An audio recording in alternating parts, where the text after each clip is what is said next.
નરેન્દ્રભાઈ મોદી દ્વારા road show આદર્શ આચાર સંહિતાનું સીધું ઉલ્લંઘન પણ તંત્ર સદંતર વાંગડું। અમદાવાદ પૂર્વમાં નિકોલ વિસ્તારમાં પણ ગેરરીતિ ફરિયાદ સાથે ગાંધીનગર મતક્ષેત્રના ભાજપાના ઉમેદવાર શ્રી અમિત શાહ દ્વારા જે વોટિંગ અને એનું જીવંત પ્રસારણ મતદારોને પ્રભાવિત કરવાનું આ પણ એક આદર્શ આચાર સંહિતાનું સીધું ઉલ્લંઘન છે। અમદાવાદ પૂર્વ લોકસભાના એજી ટીચર સ્કૂલમાં બૂથ ઇન્ચાર્જ તરીકે ફરજ બજાવતા શ્રી બીએસ પટેલ લોક પ્રતિનિધિ ધારાનું પાલન કર્યું નથી, બૂથમાં એજન્ટોને બેસવા ન દીધા। આ બધી ફરિયાદોની સાથે સાથે કોંગ્રેસ પક્ષના અમારા પ્રદેશ અધ્યક્ષ સન્માનીય શક્તિસિંહજી ગોહિલ જ્યારે ગાંધીનગર ખાતે મતદાન કરવા ગયા ત્યારે બૂથની અંદર ભાજપાના પોલિંગ એજન્ટો જે પોતે ભાજપાના સિમ્બોલ સાથેની પેન સાથેનું સાહિત્ય લઈને અંદર બેઠેલા અધ્યક્ષજીએ તેમને અટકાવીને અધિકારીને પૂછ્યું ત્યારે અધિકારીઓએ સંપૂર્ણ બેજવાબદારીપૂર્વક જવાબ આપવાનો પ્રયત્ન કર્યો। જે એમની જવાબદારી છે એ જવાબદારીનું એમને સીધું ઉલ્લંઘન કર્યું છે। અનેક જગ્યાએ કોંગ્રેસ પક્ષના એજન્ટોને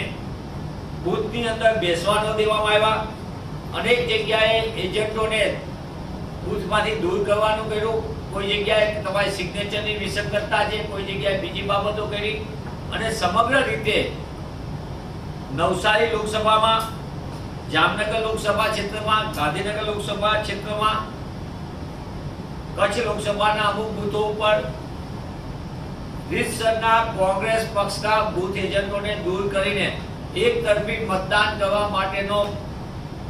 અને લોકતંત્રની હત્યા કરવાનો પ્રયાસ, તંત્રને સાથે રાખીને તંત્ર દ્વારા ડર ભય પેદા કરવાનો પ્રયાસ ભાજપા દ્વારા કરવામાં આવ્યો। બનાસકાંઠા લોકસભા કોંગ્રેસ પક્ષના ઉમેદવાર જેને વ્યાપક જન સમર્થન જન આશીર્વાદ મળ્યા એવા ગેનીબેન ઠાકોરના માટે જે લોકો લાંબી લાઈન લગાવીને ઉભા હતા, દાંતા તાલુકાના ઘરેલ, વસી અને શિયાવાડા ગામે બૂથ મથક પર બહારના જિલ્લાના યુવાનોએ ગાડીમાં નકલી પોલીસની પ્લેટ એટલે કે સીઆરપીએફની પ્લેટ લગાવીને લોકોમાં ડર ભય, મતદારો ઉપર દબાણ